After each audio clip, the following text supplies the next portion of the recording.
cherish you till I die. El Shaddai. Praise God. Hallelujah. Hallelujah. Sa ngalan ng Ama, ng Anak, ng Espiritu Santo. Amen. Dakilang Diyos na makapangyarihan, labis po ang aming pasasalamat sapagkat Ikaw ang Diyos ng mapangarap. Sa hapong ito, kami po'y dumudulog sa iyo, pinagkakatiwala ang bawat sandaling lilipas. Salamat, Panginoon, sa buhay ng mga kapatid namin ito, na patuloy na naglalaan ng oras at panahon sa iyong harapan. Alam namin, Lord, na walang sayang sa kanilang pagsusunikap at pagsisipag ng kanilang paglilingkod, sapagkat Ikaw ang Diyos na pinanggagalingan ng lahat ng magaganda at mabubuting biyaya sa mundong ito.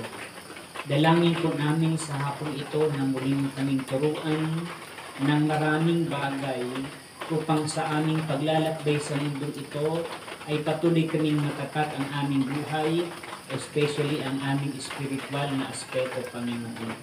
Bigyan mo kami ng karunungan na intindihin, na unawaan ang iyong mga salita. Salamat sa mga lingkod mong narito ngayon, especially ang tahanan ito na patuloy nag-a-accommodate, nagpapatuloy sa iyong gawain.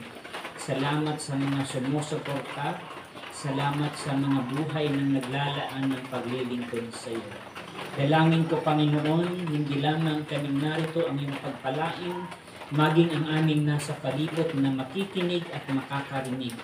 Dalangin ko namin na tumimo sa puso ng bawat isa ang mensahe mong ipapahatid, ng sino mang may kabigatan sa buhay ay bigyan mo ng kagaanan, at kung sino mang may karamdaman ay bigyan mo ng kagalingan, at ang sino mang may mabigat na problema, O Lord, tutulungan mo kami at bibigyan ng lakas nang kami po'y magtagumpay sa mga pagsubok. Panginoon, minsan pa pagpalain mo ang iyong mga salita, ito'y manatili sa puso namin mula ngayon at magpakailanman. Sa pangalan ni Jesus, say Amen. Sa ngalan ng Ama, ng Anak, ng Espiritu Santo, Amen. Palapakan natin ang Panginoon. Amen. Thank you, Sister A. Okay na po. Sabihin mo sa iyong katabi, kapatid, humanda ka dahil sa araw na ito, sa hapon na ito, sa oras na ito, tiyak tayong pagpapalain. Amen? Kayo ba'y natutuwa na pagpalain ng Panginoon? Parang hindi, palapak natin. Ayan, gano'n po yun. Atin pong pakinggan ang mensahe ng Panginoon ayon sa Ebanghelyo ni San Mateo chapter 25 verse 14 hanggang 30. Sa Ebanghelyo ng ating Panginoong Jesus ayon kay San Mateo chapter 25 verse 14 hanggang 30. Sumain niyo ang Panginoon. Ang paghari ng Diyos ay may tutulad dito. May isang taong maglalakbay, kaya tinawag niya ang kanyang mga alipin at ipinagkatiwala sa kanila ang kanyang ari-arian. Binigyan niya ng salapi ang bawat isa ayon sa kanyang kakayahan. Binigyan niya ang isa ng 5,000 piso, ang isa naman 2,000 piso at ang isa pa 1,000. Pagkatapos siya ay umalis. Humayo agad ang tumanggap ng 5,000 at ipinangalakal iyon, at nagtubo siya ng 5,000. Gayon din naman, ang tumanggap ng 2,000 ay nagtubo ng 2,000. Ngunit ang tumanggap ng 1,000 ay humukay sa lupa at itinago ang salapi ng kanyang Panginoon. Pagkaraan ng mahabang panahon, bumalik ang Panginoon ng mga alipin iyon at sulit sila. Lumapit ang tumanggap ng 5,000 piso, wika niya, Panginoon, ito po ang bigay ninyo sa akin. Ito po ang 5,000 piso na tinubo ko. Sinabi sa kanya ng Panginoon, magaling, tapat at mabuting alipin. Yamang naging tapat ka sa kaunting halaga, pamamahalain kita sa malaking halaga. Makihati ka sa aking kagalakan. Lumapit din ang tumanggap ng 2,000 piso at ang sabi, Panginoon, heto po ang ibinigay ninyong 2,000 piso. Heto naman ang tinubong 2,000 piso. Sinabi ng kanyang Panginoon, magaling, tapat at mabuting alipin. Naging tapat ka sa kaunting halaga, kaya pamamahalain kita sa malaking halaga. Makihati ka sa aking kagalakan. At lumapit naman ang tumanggap ng 1,000 piso, alam ko kung kayo'y mahigpit, aniya. Gumagapas kayo sa hindi ninyo tinamnan at nag-aani sa hindi ninyo nasikan. Natakot po ako, kaya ibinoon ko sa lupa ang inyong salapi. Kaya ito na po ang 1,000 piso ninyo.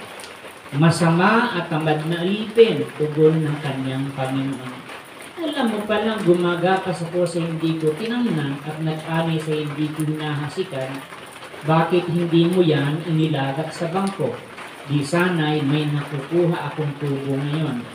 Kunin niyo sa kanya ang 1,000 piso at ibigay sa may 10,000 piso. Sapagkat ang mayroon ay bibigyan pa at mananagana. Ngunit ang wala, kahit ang kakaunting nasa kanya ay kukunin pa. Itapon ninyo sa kadiliman, sa labas ang alipin, walang kabuluhan. Dooy tatangis siya at mangangalit ang kanyang ngipin. Mga magulang, mga kapatid, mga pinagpalang lingkod ni Yahweh El Shaddai, ito po ang magandang balita ng ating kaligtasan. Malakas na palakpak kay Yahweh El Shaddai, yung palakpak ng answered prayer. Amen. Praise God. Sabihin mo sa iyong katabi, kapatid, nararamdaman ko na answered prayer ka ngayon. Naniniwala kayo? Amen. Sinong naniniwalang answered prayer na ito sa kamay? Yung answered prayer na, pwede nang makauwi. Di na kayo mabiro, mapuna po kayo, kukundi na nga lang tayo. Huwag mo na kayong mag-uwi, mga kapatid. Salamat, brothers and sisters. And before I forget, congratulations sa dalawa ng ating choir sapagkat napaka-galing ng talino nila. At ito ay akmang-akma sa talent natin ngayon. Sapagkat kapag may paraan, kapag may gusto, may paraan. Alam nyo, sa totoo lang, kahit hindi ako kumakanta, ang hirap nun. Yung sumasabay ka sa kanta, sa timing doon.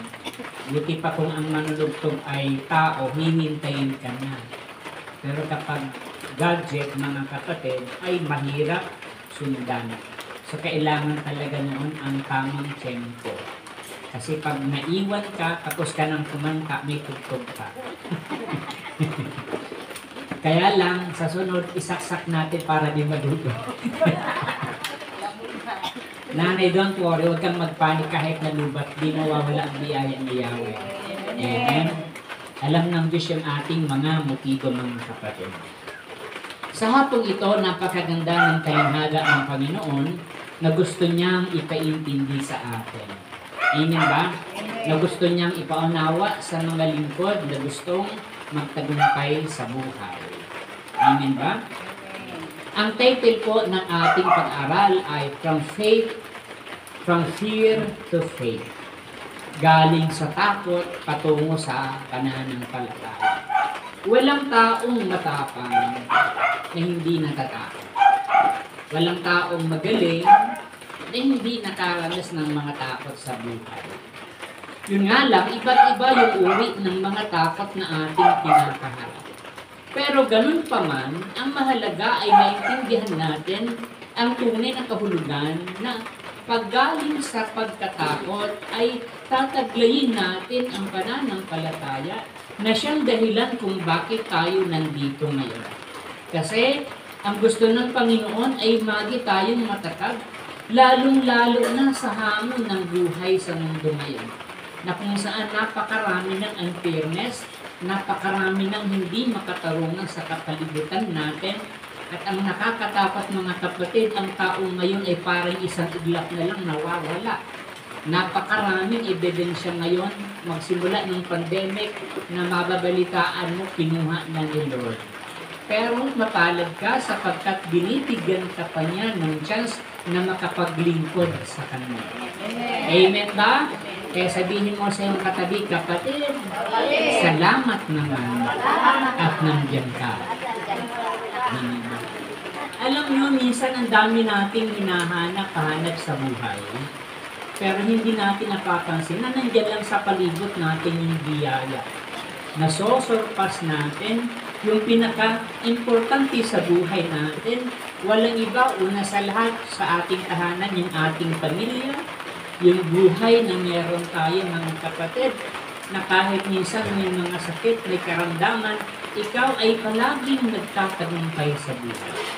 Sa ngayon, ang gospel na ating pinag-aralan ay tungkol sa pagtitiwala ng master natin sa ating buhay.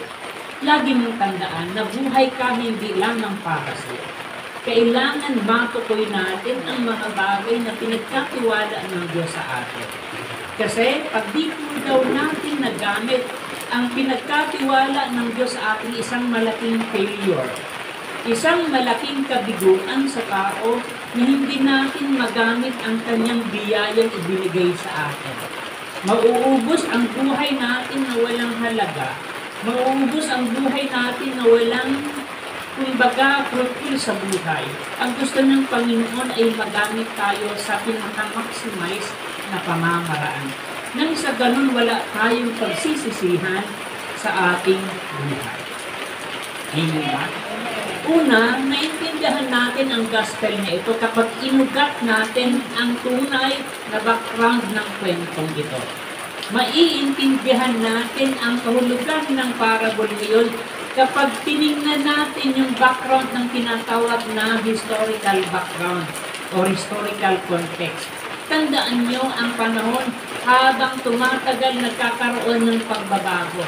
Amen ba? Yung kasal noon, iba nang sa kasal ngayon. Yung kultura noon, iba nang sa kultura ngayon. Kaya ang kwentong ito ay ikwento ng ating Panginoon Yesus nung nakalipas na pakaraming libong taon. At hindi natin ito maiintindihan kapag hindi natin inugat ang kahulugan ng kwento ng parabola ni Jesus. Mapapansin po natin sa ibang version, hindi peso ang ginamit ng version, kundi talents or ginto or talent mga kapatid. Tinignan ko lang yung magaan na version para naintindihan natin sa tinatawag na contemporary meaning.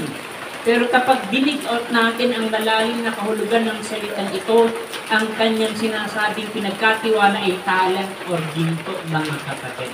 Pero dito, 5,000 piso, 2,000 piso, para maintindihan natin sa kapanahunan. Amen ba?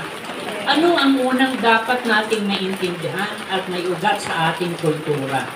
Yung tinatawag na servant-master relationship. Amen ba?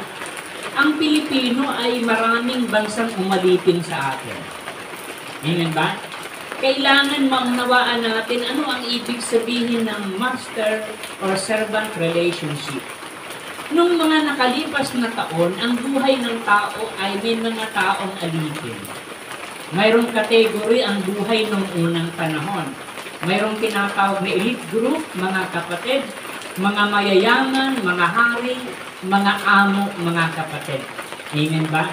Kaya nung unang panahon, kapag ikaw ay nasa kategory ng alipin, parang wala kang kakayahang umasenso ang buhay. Kasi ikaw ay nasa level ng alipin. Kasi noon, mayroong tinatawag na master, may mga amo. Ganun yung relationship ng unang panahon, mga kapatid. Amen ba? Pero, sa ngayon hindi na. Kapag ang tao kahit mahirap, kahit walang pinag-aralan, pag madiskarte siya, hindi siya pwedeng alipinin ninyo. Noong unang panahon, ang mga tao ay possess ng mga mayayaman. Sila ay sakop ng mga may kapangyarihan. Lalong-lalo na yung Spaniards time natin, maraming mga kababaihan na inabuso ng mga private. sapagkat they are in the position. Amen ba? Ganito yung kwento ng master at servant relationship. Kaya kapag nabilang ka doon sa mahirap na pamilya, kawawa ka hanggang sa pagsunod ka lang. Pero dahil sila yung mga walang hanap buhay, sila yung mga alipin, sila ay pinagkakatiwalaan ng mga trabaho ng kanyang mga amo.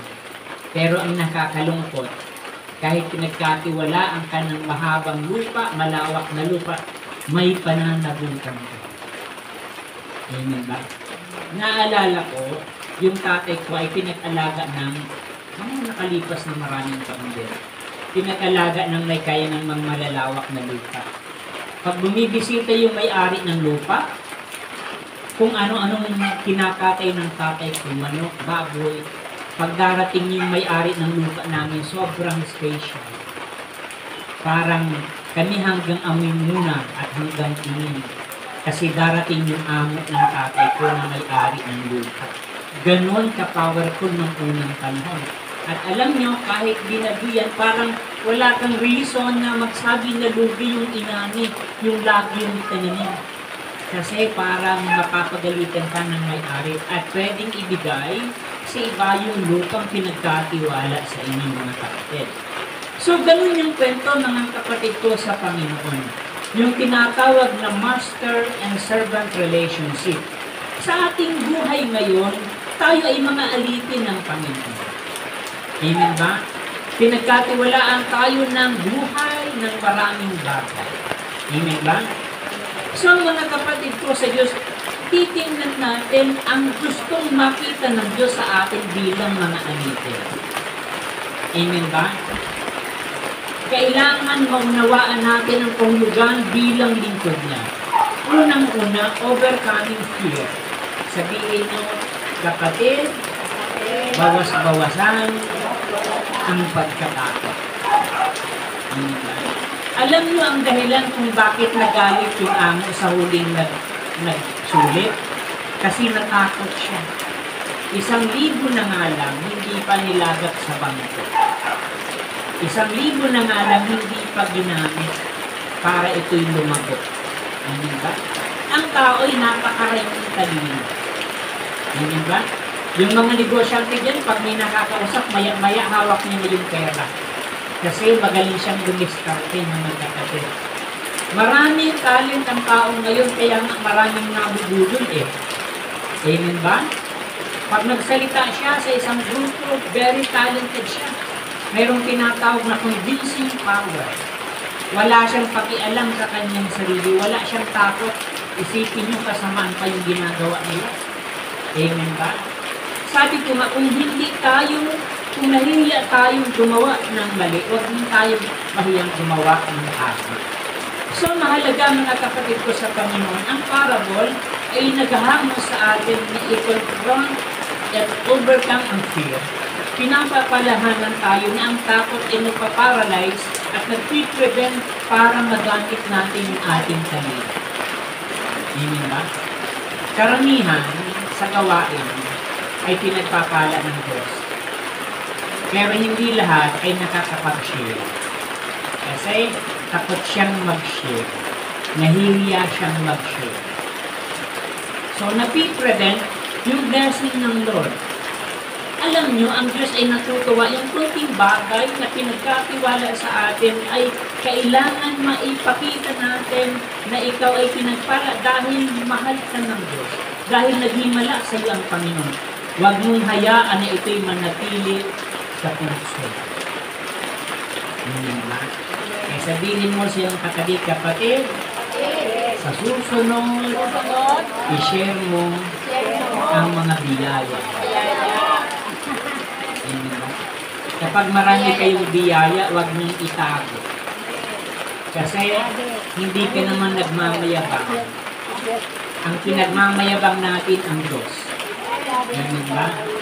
Don't overcoming fear, mga kapatid ko sa Diyos. Kailangan malakas ang loob natin na sabihin na ang paglilingkod mo ay hindi nasasala. Na ang paglilingkod mo ay mayroong bunga, mga kapatid ko sa Panginoon. So, unang bagay na alisin natin yung takot. Takot na ano? Hindi takot na gumawa ng mali, kundi takot na gumawa o kaya takot na wag ipahayag yung kabutihan ng Diyos. Amen ba?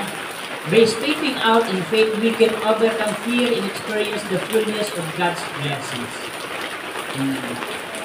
Alam nyo, sa totoo lang, hindi naman talaga po ang pangarap ng nanay maging preacher. Ang pangarap ng nanay ko yung aming panganay na mapika. Sobrang galing niyang makisama sa mga tao. Very talented siya, and at the same time may tapang. Kaya nga kinuha siyang alalay ng pinsan naming abogado. Kasi malakas ang kanyang loob. Palaging may bit-bit na baril. Kaya sabi ng nanay ko nung nabubuhay pa, i-pray natin na maging preacher. Pero ang nangyari, ako ang pinili. Sabi ng kapatid ko, ako ang pinapanalangin ng nanay na maging preacher. Sabi ko, si nanay yun. Ang nanay natin pwedeng magkamali. Pero sa El Shaddai, hindi pwedeng magkamali. Meaning ba? Tinawag ka ng Diyos dahil may gustong sabihin sa iyo ang Panginoon. Huwag kang makontento na nakikilig ka lang. Huwag kang makontento na pinagpapala ka lang. Share your blessings. Huwag kang matakot na sabihin na mayroon kang El Shaddai na nagpapagaling. Amen ba? Na mayroong El Shaddai na nanggagamot ng lahat ng karamdaman. Just imagine, within 40 years, napakaraming throughout the world ang himala na El Shaddai. Napakaraming ebidensya ang himala ni El Shaddai. Kung titingnan mo yung YouTube ngayon, ang gagaling mag-preach ng mga pastors. With all the state-of-the-art, mga gadget, ang gaganda. Pero pag nanood ka sa El Shaddai, mas marami ang viewers ni Brother Mike na uutal-utal. Nakikinig ba kayo? Ang himala ng Panginoon na hindi nasusukat sa galing. Si Brother Mike natin, mga kapatid, maraming persecutor hanggang ngayon. But he never hesitate. Hindi siya nag-alinlangan na kahit siya'y umutal-utal ay nagpahayag ng kabutihan ng Diyos. Yung mga tao naman iniintindihan na. Pag naiintindihan malakas ang iman. Nakikinig ba kayo? So mahalaga mga kapatid ko sa Panginoon, mai-share out natin ang blessing ng Diyos. At pagising mo sa umaga, tanungin mo ang iyong sarili. Anong meron ako na wala ano? Kaya nang i-convert ang mga potential mo sa trabaho mo, sa negosyo mo, sa pag-manage mo sa family. Kapag ikaw ang leader sa family, may leadership ka. Amen ba? Mayroon tayong iba't ibang kakayahan. Only the thing na ma-dig out natin ang ating potential. Amen. Kailangan ma-discover natin. May mga tao na kapag nagsalita, pinapakinggan. May mga tao na kung minsan may pagkabarong-baga, pero pag tinignan mo yung gift niya, may makikita ka. At makikita nyo yung mga anak na El Shaddai na preacher, hindi naman mababae. Galing sa mga basurero, galing sa mga adik, galing sa mga kulungan. But they convert all those gifts na maging mabuti. Makinig kayo ng mga patotoo sa anghel. Hindi sila mabubuting tao. Galing sa magnanakaw, galing sa pagiging bakla, tumboy, galing sa kapaglinlang. But nung makita nila yung potential nila, sila yung nagamit ng Diyos. Sabi nga ni Brother Mike, tanggalin mo lang ang pagkamasungit mo. Yung umiti ka sa kapwa mo, magbibigay ng magandang atmosphere sa kapwa mo. Diba ba? Kapag naging kang friendly, nababawasan yung bigat. Sabi nga sa bahay, pag may problema, huwag kayong mag-alala. Si El Shaddai ang bahala. Alam niyo, minsan unaware ako. Pero pag naman nakikinig pala, naggrabe yung tama sa kanila. Kapag sinasamahan ka ng Diyos, yung simpleng sinasabi mo na akala mo nagjudyok ka lang, pag sinamahan ng Diyos, magugulat ka. Kaya si Brother Mike hindi nag-aalinlangan na yayaman kayo, gagaling kayo, tatalino kayo, magiging millionaire kayo. Yung mga taong nagtiwala sa kanya ay naganap sa buhay niya. Sa aming pamilya nung ako'y mag-drawing kasi drawing ko sa ating nanay ko, mag-drawing ka ng speaker at mic. Yung kapatid kong bunso ambisyoso. Ang drawing niya aeroplano at maraming pera. Ngayon, patransfer na sila sa Canada. At alam nyo, pinagaya ng bunso ngayon, hinahabol siya from Dubai. Binibigyan ng 150,000 na sweldo, bumalik lang sa kanyang amo. Yung anak ng amo niya, hinahanap siya lahat. At ang sabi ng amo niya, bumalik ka dito, dalhin mo ang mga anak mo kung yan ang problema. Nakikita yung sabi niya, hindi niya nakakalimutan si LCD, hindi nakakalimutan yung pinadrawing ni Brother Mike. There is potential in God's Word. Kung hindi ka maniwala sa salita ng Diyos, sayang ng pagkakaupo niya. Sayang ng pagod yung natulog ka na sana ngayon. Nagpahinga ka na sana ngayon. Pero hindi, bakit alam mo na sa pagtitipon natin, may gagawin sa Diyos. So, mahalaga mga kapatid ko sa Panginoon to overcome our fear. Always remind yourself that I can do everything that Christ strengthens us. Hindi mo na kailangan tumulay sa alambre. Hindi mo na kailangan tumambling-tambling para nasayang magaling ka. Hindi mo na kailangan mag-solve ng maraming mathematics.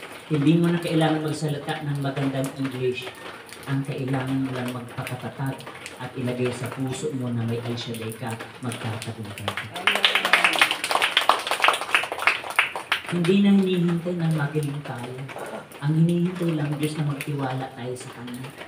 Yung simpleng utos niya, do not let your heart be troubled. Trust in me and trust in the Lord. Ang problema, ang dali nating pagiwang-giwang. Simpleng problema na wewildang yung ating pananampalataya. Bakit? Pinapakinggan natin ang bulong ng demonyo. May pinagkatiwala sa iyo ang Diyos. Nakikinig ba kayo? Kapag nagtiwala ka na may pinagkatiwala sa iyo ang Diyos, hindi ka mahihirapan na akayin yung loved ones nyo. Hindi ka mahirapan na mag-akay sapagkat maramdaman nila, makita nila sa kalidad ng buhay mo na confident ka na may Al-Shaddai ka sa buhay mo. Amen ba? Yung simpleng bagay na ipakita mo sa kanila, magrema sa kanilang pagkatao. Kaya sabi ni Brother Mike, ikaw ay ibang-iba kaysa iba. Kasi may nararamdaman, may nakikita sa iyong kakaiba. Amen ba? Kaya sabihin mo sa iyong katabi-kapatid, gumaganda ka. Tumupugi ka. O, di ba lumalakas ang tawa nyo? Kasi nagbabago ng atmosphere. Yung mga taong hindi nakakaunawa ng ganitong spirituality, nagbubulahan lang tayo.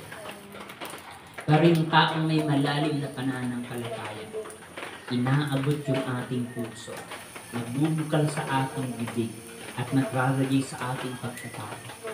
Kaya nga sabi ni Brother Mick, kapag anak ng Diyos, hindi ka agad tumatanda eh. Kasi hindi ka pinakain ng problema. Amen ba? Nakikita nyo, totoo yung nangyari yung sinabi ni Brother Mick, akala ng tao ng uto lang. Pero pag nagpangkay tayo sa Ambel, aba, ang gaganda ng kotse, mga mabibigat na sasakyan. Noong wala niyan, napaka-visible ng himala ng Diyos. Yung mga iba na hindi lang nagpapatotoo, aba, 5 anak pala nila, graduate na. Amen. Yung iba dyan may matinding karamdaman pero pinagaling. Hanggang ngayon buhay pa. Saan ka pa? Amen ba? We have to take a risk mga kapatid. Kailangan makipagsapalaran. Yung isang taong takot na pupunti yung nasa kanya, hindi marunong makipagsapalaran. Maraming taong ayaw makipagsapalaran kay Al-Shaddai. Anong mapapala ko dyan? Ganun lagi yung mindset nila. Pero yung taong nakikipagsapalaran, tingnan niyo yung mga taong malalim yung salita ng Diyos sa puso nila. Bago mag-August, September pa lang, kaya yung unang buwan pa lang. Ano ba yung unang August o September? August. Bago mag-August, mga kapatid, yung plane ticket nila nakahanda na.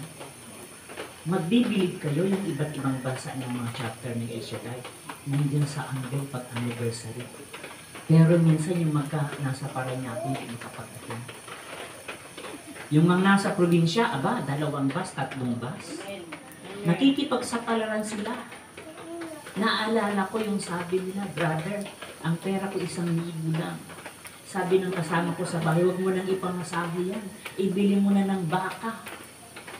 Para pag hindi ka nag-attend, ibili mo ng baka, makakahigop ang iyong anak.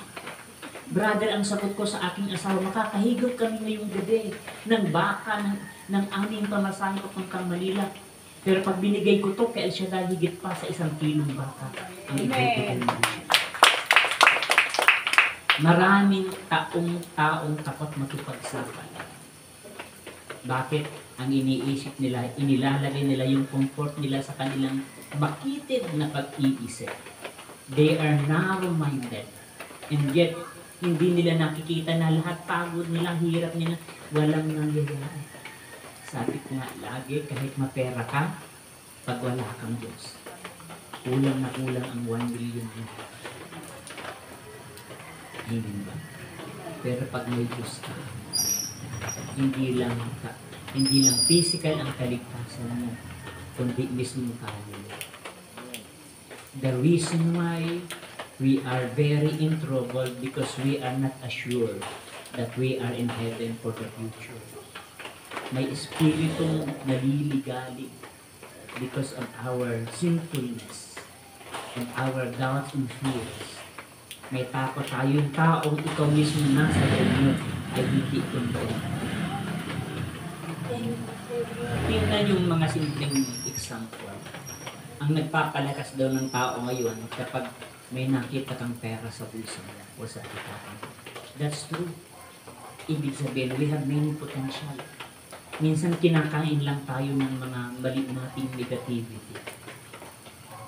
Kaya, tama yung sabi ni Brad Mike, don't ever say mahirap ka. Don't ever say kapus ka. Huwag mong babanggitin yan. Kasi ang diablo din niya nakikita na may iniisip kang masama. May iniisip kang negatibo. Pero pag binitawan mo na, confirm na ng diablo.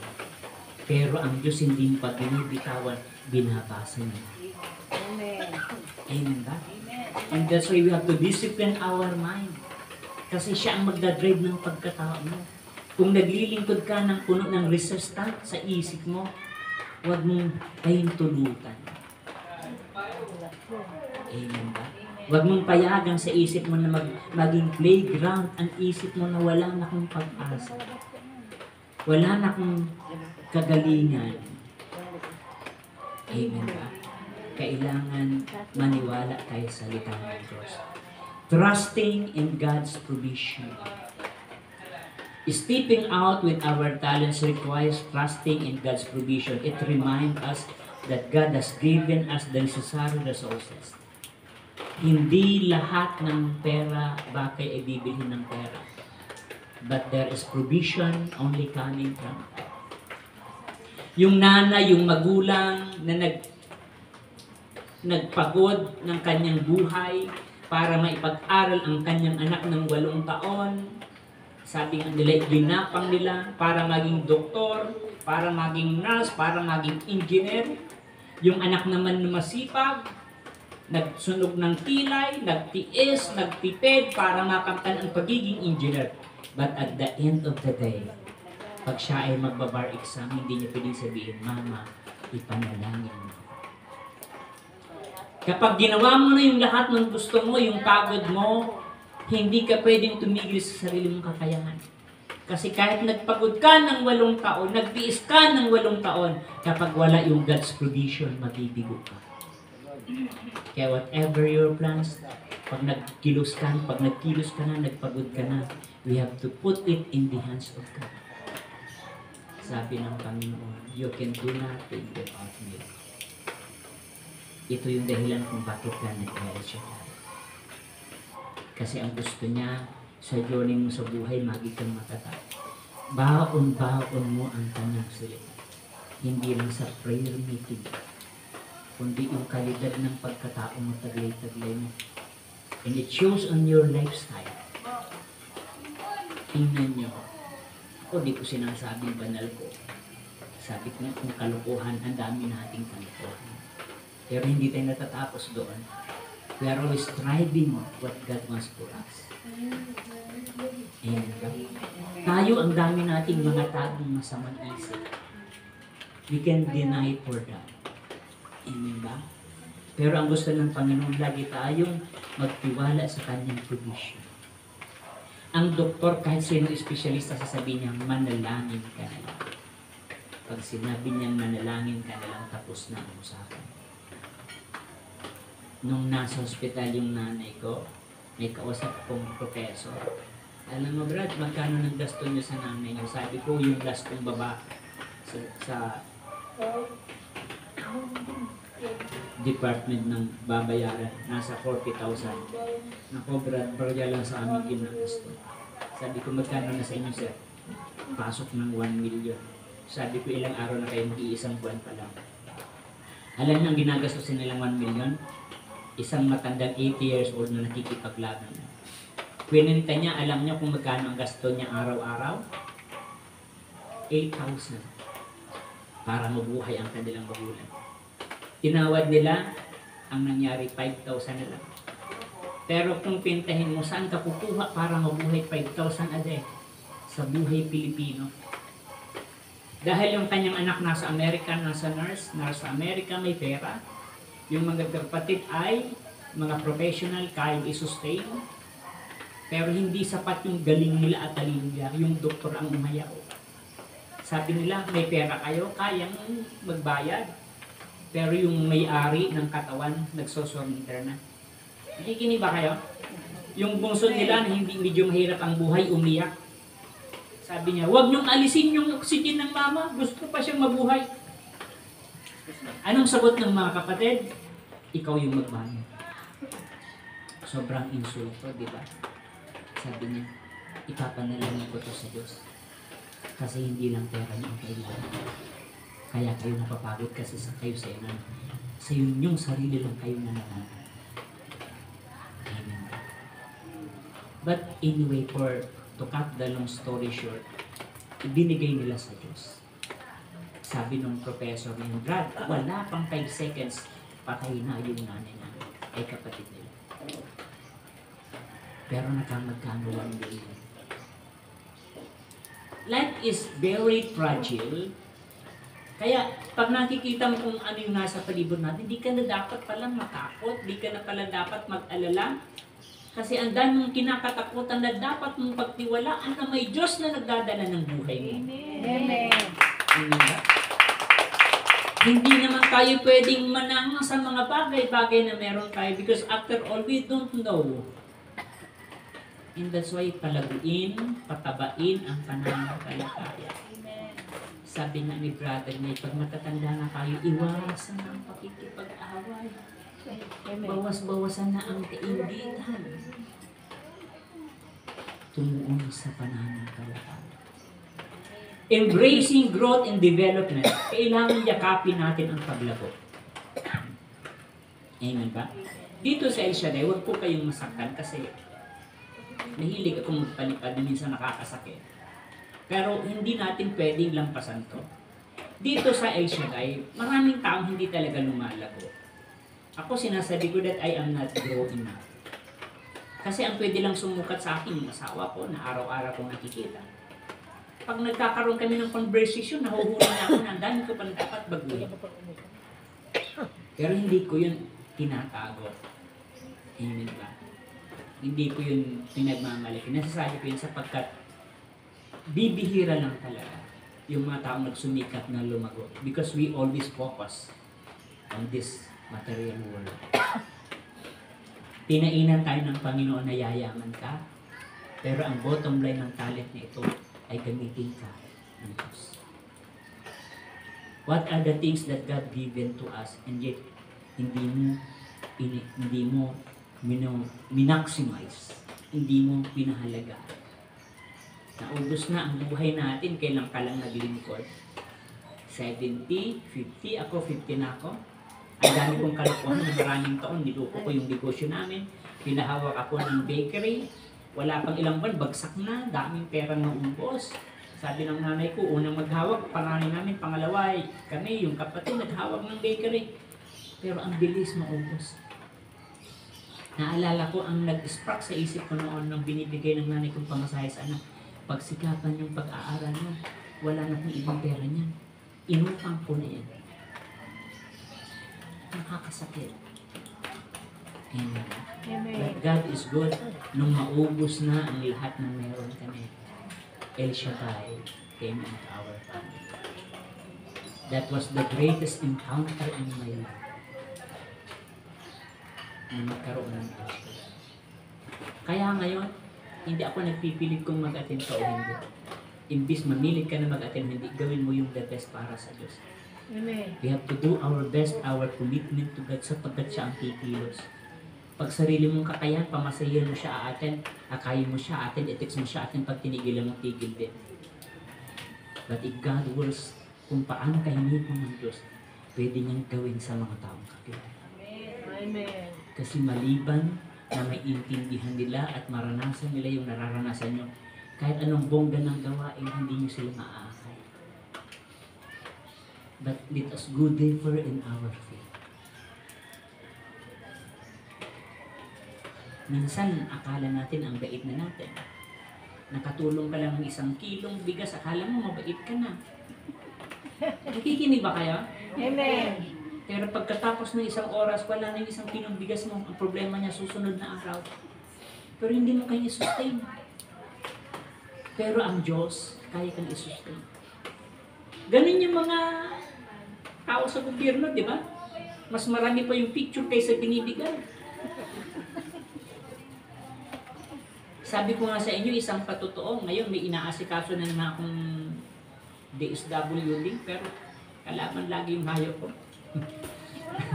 Kasi sinabi nung kasama namin, sige na bro, wala nang problema sa kasuhin mo, hindi nag-asikaso ako. Sabi ng kasama ko, pumunta ka na ba, may hayo ako. Pero alam niyo, nung nakalipas na pandemic, wala kaming hayo. Salamat sa mga taga-Rizal na ginamit ng Diyos. Ang gawain ko lang doon, maghatid ng mga pera doon sa mga kasama nating preacher. Pero hindi kami nakakakuha ng ayuda. Pero sumasabay sa buhay ng may mga ayuda. Amen. Bakit? Buhay si El Shaddai na pinag-iinit. Making a difference. Ito yung dapat natin maiparamdam sa kanila na ibang-iba ka kaysa iba. Sabi ni Brother Mike, kumusta na kayo? Ibang-iba kaysa iba. When you are the child of God at nasa malalim na pagkatao mo ang kanyang salita, hindi mo man pilitin na ipakita sa kanyang mararamdaman nila na iba ka kaysa iba. Nakikita yung mga kapatiran natin pag nakaharap, iba naman yung atmosphere nila. Di ba? Iba yung pakiramdam niya pag may nakasama kang mga kapatiran, gumagaan ang loob nyo. Because there is unity in God. Amen ba? Nandoon yung presensya ng Panginoon. Kaya hindi natin pwedeng tingnan yung mga negatibong bagay sa gawain ito sapagkat milyon ang pinagpala ng Diyos. Amen ba? So mga kapatid, faith in action, stepping out with our talents is an expression of our faith. Ang tunay na nananampalataya ay nagagawa sa atin. Ito po ang gusto kong i-remind sa inyo. When we say serving God, it is an action. Serving God is not a noun. Hindi siya pangalan, hindi siya salita, kundi action. Kaya ang serving God is not only setting down. Serving God is an action na magamit tayo ng Diyos, hindi lang sa prayer meeting. Kahit hamon ko nga, kahit hindi ka na maging coordinator, kung ayaw mo, kahit hindi ka na maging wife kung ayaw mo, pero may ginagawa ka para sa Kanya. Amen. Kasi hindi sa labas manggagaling ang paglago ng gawain, kundi sa atin mismo. Huwag tayong magsisihan na hindi malago yung gawain. Ang sisihin natin ang ating sarili. We have to make an action sa paglilingkod. magawa tayo ng ball sa sunod na Miyerkules, sasama ko ng isa. Kung hindi sumama, at least ginawa ko. Amen ba? Huwag kang titigil. Nung ako ay nasa Cotabato City, ang hamon sa amin ang elder namin, mag-MPG kayo dyan. Alam nyo, ngayon na ako nagpahinga-hinga talaga ng aking buhay kasi dumaan ako sa maraming karamdaman. Sabi ng head namin, sabi ko, sir, lahat dito Muslim. Basta mag-MPG kayo dyan, kailangan ng record. Tinawagan ko yung nanay namin doon sa Cotabato. Wala dito brother, Kristiyano, Muslim. Sabi ko, maghanap ka na mag-MPG tayo. Hindi, Muslim na lang MPG natin. Alam mo, sa totoo lang, minsan magtataka ka. Isa, dalawa, may maaakay ka. Kung matin siya ngayon, susunod hindi mag-attend, tapos may pinakita ka sa loob. Pero maraming mga nag-a-attend sa, especially sa Ginsan, hindi naman Kristiyano, na-convert sa pagiging Christian. And so it meant God is working to those who are in action in following Him.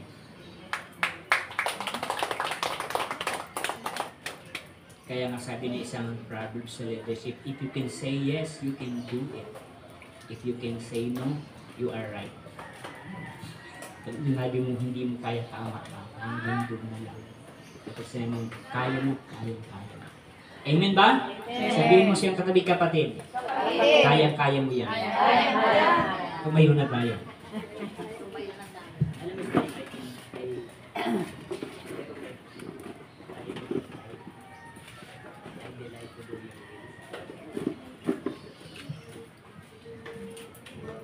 May kabayo. Ay, ayan, may kabayo.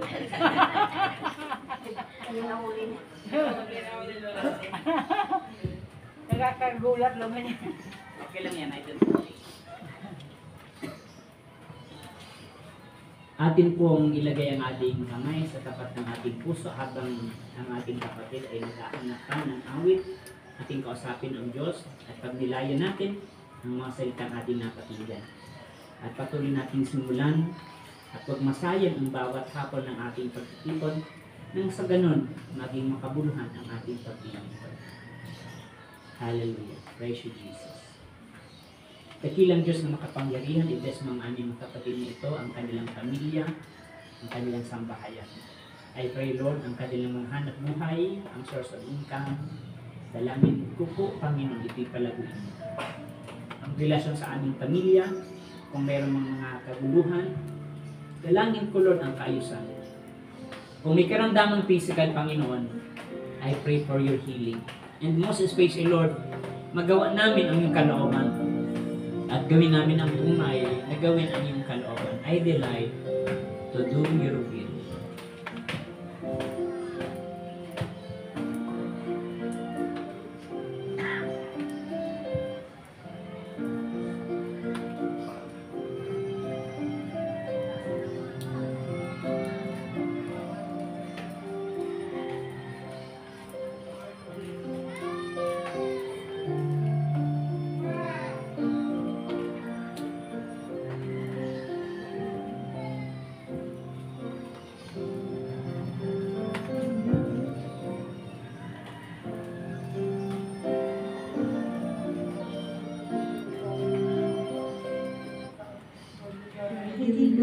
To do your will, Amen.